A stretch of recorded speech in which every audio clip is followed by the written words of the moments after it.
You ever wonder how a wild idea from a science fiction novel, like a factory that thinks for itself, actually makes it into a company's budget?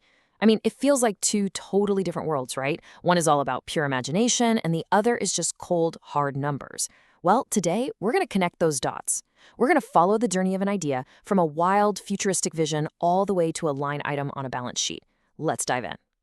So here's our roadmap. We're going to start with how imagination sparks innovation in the first place. Then tackle the billion-dollar question. How do you prove an idea is even worth it? We'll see it all happen with AI taking over the factory floor, and I'll walk you through the actual blueprint for calculating its value. Then we'll get real about the hidden challenges, and finally, bring it all home, tracing that full journey from vision to value.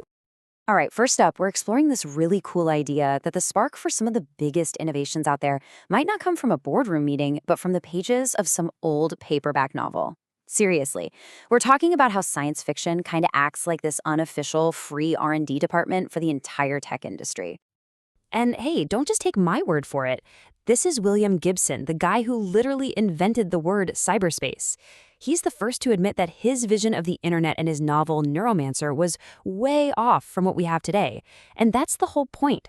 See, sci-fi's real power isn't about perfectly predicting the future. It's about something much, much bigger. It creates what one source calls the common air that innovators breathe. Think about it, right? Science fiction gives us a shared language, words like robot or cyberspace, to talk about things before they even exist. It plants this little seed of desire, this picture of what the future could be. And that sets the agenda for the actual scientists and engineers who go out and try to build it. It makes the impossible start to feel inevitable. Okay, but an idea, no matter how inspiring or cool, can't just survive on imagination. Eventually, it has to slam into the wall of reality, the reality of business. And that brings us to the billion-dollar question.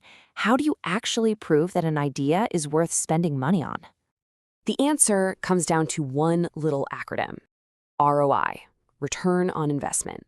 You can think of it as the ultimate gatekeeper for innovation. ROI doesn't care how cool your tech is or how much it feels like the future. It just asks one simple, brutal question. For every single dollar we put into this thing, how many dollars are we going to get back? If an idea can't answer that, it's probably not leaving the whiteboard. So this timeline basically shows the life story of any new technology. You always start out in the invest range. This is where cash is just flying out the door for the tech, the training, all of it. The first big goal is to get to the break-even range as fast as you can. That's the point where your gains finally cover what you spent. But the real destination, the promised land, is the profit range. That's where the idea is officially making you money. And trust me, the length of this journey is what keeps chief financial officers up at night. So let's pull this out of the abstract and look at a real-world example. A classic sci-fi fantasy, the smart, automated factory, is making this exact journey from investment to profit as we speak. Yep, we're talking about the AI revolution that's happening right now on the factory floor. So why is this takeover happening so incredibly fast? Well, the answer is pretty simple. Manufacturers are seeing a jaw-dropping 200 to 400% return on their AI investments. Just let that sink in for a second. This isn't some tiny efficiency boost. We're talking about a complete financial game changer. So where is all this incredible money coming from? This chart breaks it down. The absolute biggest win by far is predictive maintenance. So instead of just waiting for a multi-million-dollar machine to break down, the AI can actually predict a failure before it happens. That saves a fortune in downtime. Next up is quality control, where AI vision systems spot microscopic defects a human eye could never catch. And then, of course, there's supply chain optimization, making sure the right part is in the right place at exactly the right time. Now, numbers like that are amazing, but they don't just fall out of the sky. You need a map to find them. And that brings us to the really practical part of all this, the blueprint for how you actually calculate that value. This four-step framework is your map. First, you got to establish your baseline. I mean, you can't know how far you've come if you don't know where you started, right? Step 2 is all about quantifying the benefits, forecasting your cost savings and your productivity gains. Step 3 is the reality check, adding up all the costs, not just the shiny new hardware, but the training too. Finally, you plug it all into the formula, and you get your answer. It's a disciplined way to turn a gut feeling into a hard number. But of course, it's almost never that simple. The real world is messy.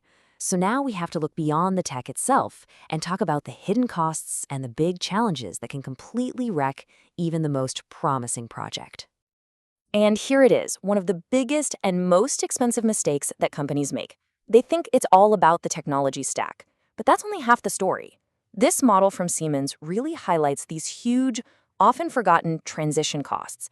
This is the tough stuff, retraining your people, completely redesigning workflows, and managing that big cultural shift. If you ignore this part, your project is probably doomed. It is always about the people, not just the platforms. So here's the first really tough challenge. A factory floor is a chaotic place. There are a million things happening at once. So let's say you install a new AI system and productivity goes up. How do you prove it was the AI and not, say, a better batch of raw materials or a new shift manager who's really on the ball? Well, the solution is to start thinking like a scientist. You have to run a controlled experiment. You could have one production line running with the new AI, that's your test group, and another one running without it, that's your control group. You can A/B test different approaches.